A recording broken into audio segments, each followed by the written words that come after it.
ನಮಸ್ಕಾರ. ಉಚಿತ ವಧೂವರರ ಅನ್ವೇಷಣಾ ಕೇಂದ್ರ.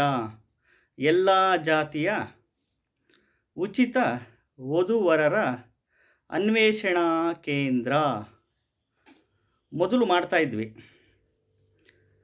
ಸಾಕಷ್ಟು ವರ್ಷಗಳಿಂದ ಸಾಕಷ್ಟು ಗಂಡು ಹೆಣ್ಣುಗಳೆಲ್ಲ ಕೊಡಿಸಿದ್ದೀವಿ, ಮಾಡಿದ್ದೀವಿ. ನಾವೇನು ದುಡ್ಡಿಗೋಸ್ಕರ ಮಾಡ್ತಾ ಇರಲಿಲ್ಲ. ದುಡ್ಡು ಇಸ್ಕೊಂಡು ಹೆಣ್ಣಿನ ಕಡೆಯಿಂದನೂ ದುಡ್ಡು ಇಸ್ಕೊಳೋದು, ಸೆಟ್ ಆದಮೇಲೆ ಗಂಡಿನ ಕಡೆಯೂ ದುಡ್ಡು ಇಸ್ಕೊಳೋದು, ಆ ಥರ ಎಲ್ಲ ಮಾಡ್ತಿರಲಿಲ್ಲ. ಫ್ರೀಯಾಗಿ ಉಚಿತವಾಗಿ ವಧೂವರರ ಅನ್ವೇಷಣೆ ಕೇಂದ್ರ ಅಂತ ಮಾಡಿಕೊಂಡು ಅವರವ್ರ ಪ್ರೊಫೈಲ್ಗಳು ನನಗೆ ಕಳಿಸ್ದಾಗ ಅವರವ್ರಿಗೆ ಸಂಪರ್ಕ ಮಾಡಿಸ್ತಿದ್ವಿ. ಗಂಡಿನ ಕಡೆಯವ್ರಿಗೆ, ಹೆಣ್ಣಿನ ಕಡೆಯವ್ರಿಗೆ ಫೋನ್ ನಂಬರ್ ಕೊಟ್ಬಿಟ್ಟು ಮಾಡಿಕೊಳ್ರಿ, ಚೆನ್ನಾಗಿರ್ರಿ ಅಂತ. ಇವಾಗ ಏನಾಗಿದೆ ಅಂತಂದರೆ, ಈಗ ಹೆಣ್ಣಿನ ಕಡೆಯವ್ರಿಗೆ ಒಪ್ಸೋದೇ ಕಷ್ಟ ಆಗಿಬಿಟ್ಟಿದೆ.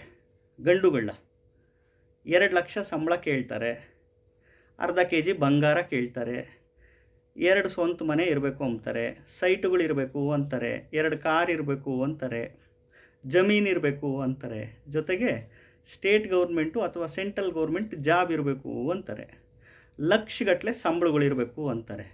ಇಲ್ಲಾಂದರೆ ದೊಡ್ಡ ದೊಡ್ಡ ವ್ಯಾಪಾರಸ್ಥರಾಗಿರಬೇಕು, ಬಿಸ್ನೆಸ್ ಮ್ಯಾನ್ಗಳಾಗಿರಬೇಕು, ಅವ್ರಿಗೂ ಆಸ್ತಿ ಅಂತಸ್ತುಗಳೆಲ್ಲ ಇದ್ದರೆ ಕೊಡ್ತೀವಿ ಅಂತಾರೆ.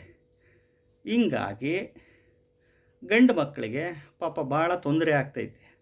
ಹೆಣ್ಣು ಸಿಗ್ತಾ ಇಲ್ಲಲ್ಲ, ಹೆಣ್ಣು ಕೊಡ್ತಿಲ್ಲ. ಇವಾಗ ನಮ್ಮ ರೈತರು ಕಷ್ಟಪಟ್ಟು ಬೆಳಗ್ಗೆಯಿಂದ ರಾತ್ರಿವರೆಗೂ ಬೆವರು ಸುರಿಸಿ ಹೊಲದಲ್ಲಿ ಇವತ್ತು ನಮಗೆಲ್ಲ ಅನ್ನ ಹಾಕ್ತಾರೆ. ರೈತರಿಂದ ಇವತ್ತು ನಾವು ಬದುಕಿರೋದು. ಇವತ್ತು ರೈತರು ಮಕ್ಕಳಿಗೆ ಹೆಣ್ಣು ಕೊಡ್ತಾ ಇಲ್ಲ. ಅವರು ಸಂಬಂಧಿಕರಲ್ಲೇ, ಅವರು ಸಂಬಂಧಗಳಲ್ಲೇ ಕೊಡಲ್ಲ ಹೆಣ್ಣು ಅಂತಾರೆ.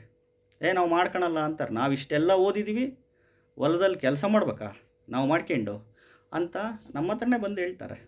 ಹಿಂಗಾಗಿ ಇವಾಗ ನಾವು ಈ ಎಲ್ಲ ಜಾತಿಯ ಉಚಿತ ವಧೂವರರ ಅನ್ವೇಷಣಾ ಕೇಂದ್ರ ಮಾಡ್ತಾ ಇಲ್ಲ.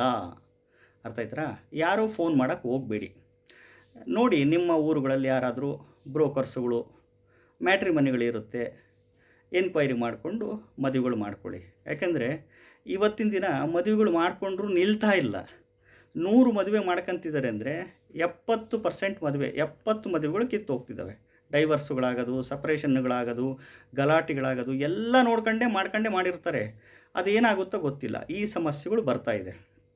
ಹಂಗಾಗಿ ನಿಮ್ಮ ಊರುಗಳಲ್ಲಿ ಯಾರಾದರೂ ಬ್ರೋಕರ್ಸ್ಗಳಿದ್ದರೆ ದಯವಿಟ್ಟು ಕಾಂಟ್ಯಾಕ್ಟ್ ಮಾಡ್ಕೊಳ್ಳಿ. ನಮಸ್ಕಾರ.